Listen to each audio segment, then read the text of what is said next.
Hi everyone, it's a beautiful day and welcome back to 5 Tool Tuesday.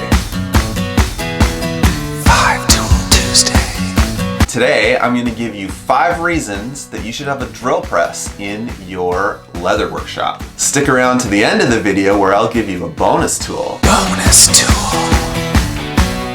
For free. Number 1, sanding the edges of your leather work. If you have more than one ply of leather, you want to get those edges nice and flush. There's a couple different ways to do that, but one of the ways is to sand the edges, and sanding also helps with burnishing. Get yourself a little sanding drum like this for your drill press, and it will take those edges, make them nice and even, nice and smooth, and all ready for burnishing. Number 2, burnishing your edges. I've told you in another video, I've made 2 of these.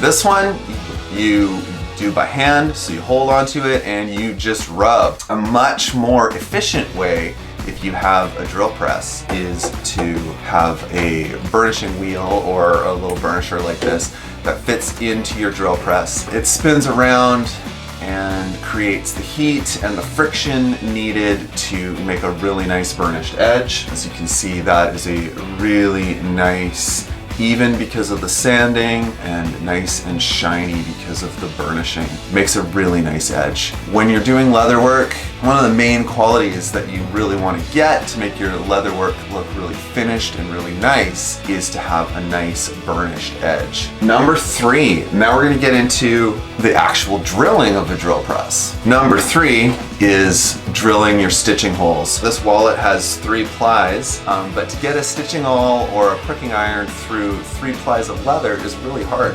especially if you're using, thicker leather and you're doing something like an axe mask or like this tomahawk mask I made. You got 3 plies of thick leather. You want to be able to do a nice straight clean hole right through those 3 plies. The best way I've found to do that is to just drill the hole right through with the drill press. Makes a nice straight hole, even though the hole isn't angled like a diamond punch. If you do your saddle stitch properly, you're going to get still those nice slanted stitches. And you can see on here, the stitches are a little less slanted, but they're still a little bit slanted and they're still nice and neat, as well as the edge being nice and burnished. So you put those 2 things together and you've got a really nice way of making a nice finished looking piece. Number 4, still on the drilling here, this is 4 plies of thick leather. That is, that's almost 3/4 of an inch of leather.